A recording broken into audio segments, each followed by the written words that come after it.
Something has marked my family. Part 2. Here's the next portion, with more to follow as it becomes available. I don't know when these things occurred, but it seems apparent that at least some of them transpired a few years ago. Still, I have hopes that I can glean something from these writings, and I have high hopes for this girl. My mother lived 5 hours away from me, in one of the wealthy and newly trendy parts of Atlanta. In truth, she had 2 other houses in the USA, and my grandmother had another 4 here and in other parts of the world. But she always came back to Georgia, being fond of referring it to as home base. So it wasn't overly surprising that I got lucky. Yes, I know. And she answered her condo's phone on the 3rd ring. Like usual, the phone call began with an awkward exchange of pleasantries, but I pushed through it quickly and told her I wanted to come see her the next day, that I had some things I needed to ask her about. I could hear the measured consideration in her silence, but when she spoke, her voice was even. Of course I could come, but if I could try to get there by 1 for lunch, as she had dinner plans, and she still needed to make some arrangement for some function she was sponsoring the following week. I agreed I'd get there as soon as possible, and was going to launch it as some kind of farewell, but I heard the line click as she hung up. When I arrived that afternoon, I checked in with the front desk of the building and waited as they called up to verify that my mother was expecting my company. Moments later, a large man in a blue blazer stepped out of a nearby elevator and approached me. He looked strange in the coat and dress pants he wore, his hard features and cold blue eyes framed by close-cropped blonde hair and an air of barely restrained violence. I looked at the breast of his blazer and saw his company's logo stitched in small, inconspicuous lines of silver thread. Tattersall Security. He gave me a nod and a perfunctory smile as he reached me, identifying himself as the head of my mother's security detail. I thought about asking questions, but decided to save them for her instead. He led me back to the elevator, and we went up to the penthouse area, which was comprised of the top 3 floors of the building. A couple of other men, that were clearly security, stood near the entrance to the area. And as we went from room to room, I saw another couple of members of household staff that I didn't recognize. This also seemed a bit strange, as she had kept the same housekeeper and butler since before I went to college. Then we were outside again, on a large patio, my mother sitting at a table, frowning over a laptop. It had been a while since I had seen my mother, and I again found myself amazed at how beautiful she was and how young she looked. At 58, she looked half her age, with rich, honey-colored hair that tumbled down past her shoulders and cradled her perfect features. Large gray eyes, an elegant nose perched above wide and curving lips that always seemed to be on the verge of laughing, which was odd, as I had rarely ever heard my mother actually laugh. Still, she was a striking woman, and her effect on most men, and some women, was as clear and as palpable as it was effortless.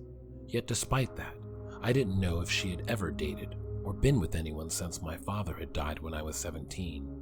Whatever her flaws, I think she truly loved him, and I think losing him broke something in her. While we had not been the closest before that, it was after he died that I felt the wall between myself and my mother harden into something that was far denser and cold to the touch. That cold distance was never more obvious than when I was with her in person, feeling her gaze weighing me in those moments before she spoke.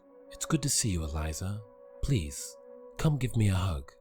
I did as I was bade, and then sat down across from her. She went back to the laptop for a moment, then closed it with a snap. "So what do I owe the visit? Not that I'm not glad to see you, but I have to admit, it was unexpected."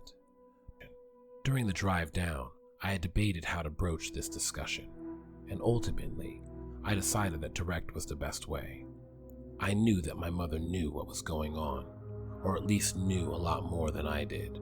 There was no way she had lived with this for so long and not figured out at least some of it. So my plan was to launch into it with little preamble and keep at it until she gave in and told me what was going on. I was about to open my mouth when she spoke again. Wait, that's a lie. That's unfair to you. I know why you're here. You've got the luck now, don't you? Got the luck. The phrase was a succinct but apt description of the situation, and it struck me that it almost made me sound like the luck was a disease, which maybe it was.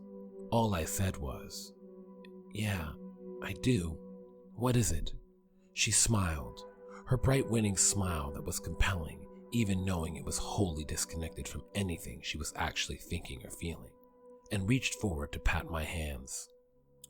"Well, it's just that, isn't it? It's luck.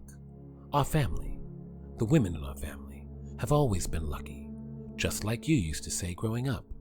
I pulled my hand back, frustration sharpening my tone. It's not just luck, or at least not normal luck. I'm not stupid, and I need you to tell me what's going on." She frowned at my tone and raised her hand. "I didn't say it was normal luck, and you're my daughter. Obviously you're not stupid. But it's also not something you should worry about, or that you can control. When the women in our family get to a certain age, it just kicks in. And yes, it takes getting used to, and you have to be careful not to be too showy with it. But at the end of the day, it truly is a blessing." She gestured around to all her wealthy surroundings, as if to say the proof was in the pudding. It hurts people. You know it does. It's like us being more lucky makes other people around us less lucky. Don't act like you don't realize that." My mother's eyes grew harder as she leaned towards me. "Grow up. Yes, I realize that. I also realize that the world is a hard fucking place, and it doesn't need me or my luck for bad things to happen to good people. And beyond all of that, what choice or say do I have in it? Are you wishing bad things on other people? Are you getting people hurt or killed? No. You're just living your life, and if something outside of your control gives you someone else's luck, or however it actually works, because it may surprise you to know that I don't have all the answers, then what am I to do about it? Kill myself? Ruin my life because I don't deserve to be happy? What exactly would you have me do?" Her voice had raised and cracked at the last, and we sat in silence for several seconds. This was more emotion than I had seen from her in years. "I'm sorry, I'm not accusing you of anything. I'm just scared, and I feel something watching me all the time now, and I have this." I lifted my pants leg to show the brand above my ankle. It had paled some, but it was still visible in the afternoon light. It reminded me of a yin-yang symbol that had been broken along its curving center and straightened out into a single serpentine line. I looked up to see my mother looking at my leg with an expression that was a mixture of distaste and fear. "Yes, the marks will happen once a year, typically around the time of your birthday." She was wearing shorts and lifted her legs up for me to see. I could only see the faintest ghost of marks on her legs. They seemed to go side by side in rows to the extent they could be seen at all. "You can get them removed with a laser. When you were little, I had to use makeup and stockings, but technology is a wonderful thing. I can give you a referral to a good surgeon that won't ask questions." "But don't you wonder what this is? What we're a part of?" She looked tired now, sitting back in her chair with a sigh. "Not really. I've lived with it for 28 years, taken the bad with the good, and any curiosity died out a long time ago." I was going to ask another question when something struck me. "Is this what happened to Daddy?" I blurted out the question before I thought about how it sounded, and my mother looked like I had struck her in the face. Her eyes began welling up as she stood up from the table, fist and jaw clenched. "Get out!" Within seconds, a slab of a bodyguard was at my elbow, gently but firmly guiding me back through the condo to the elevator. My own vision was watery, and I rode back down in silence. In the week since, I haven't talked to my mother again, despite repeated attempts to apologize or explain myself. But that wasn't the worst of it.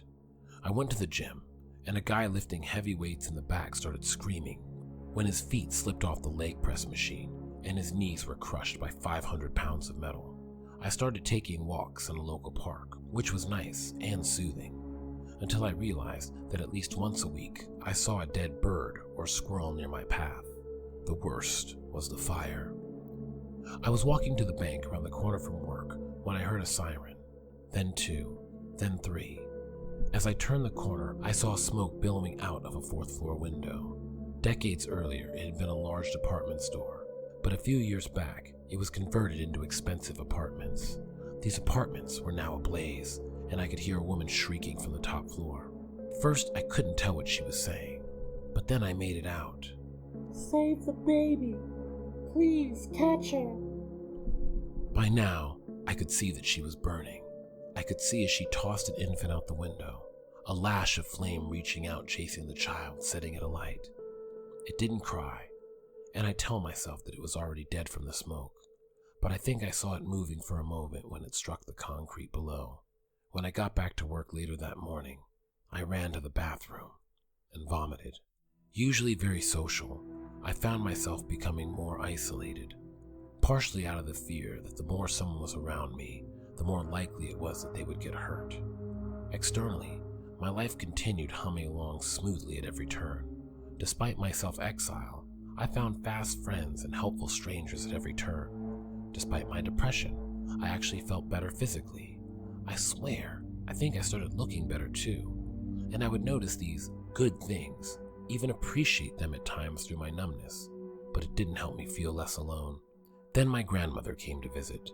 She had just gotten back from her time in the UK and wanted to check in on her favorite granddaughter. Per our standard joke, I pointed out that I was her only granddaughter, and she laughed and gave me a hug.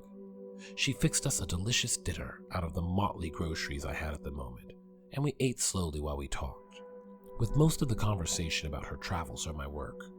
She was the opposite of my mother in so many ways, and I had always been close with her, even though her constant movement meant I would sometimes go long periods without seeing her in person. I had debated whether to ask her about what was happening to us, not wanting to ruin the first fun I had in months, but when I did, she just smiled and nodded. "I wondered when you would ask me about it. Your mother told me you'd spoken to her. She's not thrilled with you at the moment either, but that will pass in time. But I am glad you asked me." I felt myself wince at the mention of my mother, but I forced myself to press ahead. "So, can you tell me more than she did?" The woman nodded, her abnormally bright and mischievous eyes growing more serious. "I can. Not necessarily because I know more, but your mother, she has trouble talking about it. I wonder if she doesn't lie to herself about some parts of it." "What parts?" She folded her hands with a sigh. "When I was younger than you, it came to me. It had been on my mother and her mother before that.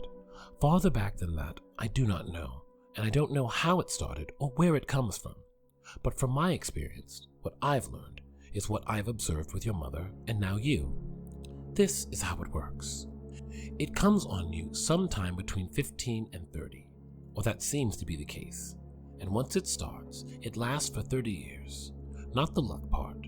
Once you get the luck, it's yours forever. But the rest, the feeling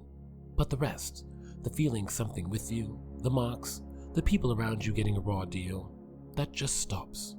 And honestly, the bad luck for others seems like it's way worse for the first few months after it starts. It seems to, well, stabilize to some degree. I'm not going to say people don't still get hurt more than normal, but it's nothing like it must seem to you right now.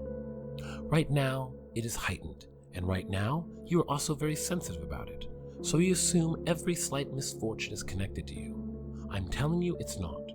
The world is a hard place, and it doesn't need you or your luck for bad things to happen to good people." I frowned at that. That's what Mama said. She smiled. "Well, she's got some sense after all." She paused and then shook her head. "I need to be honest and tell you the whole thing." I felt my stomach lurch. "What's the whole thing?" "Well, for one thing, I'm not an only child, at least not technically. Neither is your mother, and neither are you. We are all twins. As far back as I could find, the women have always carried twins, but only one child ever survives childbirth. Always a girl, and always the only child the woman ever has. I don't know why that is, just that it is." I felt like I was going to throw up.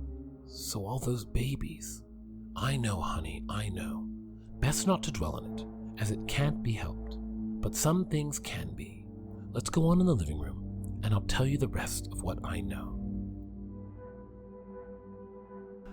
I ask you, share my voice with others. Let them know that there is warmth in the cold, light in the darkness.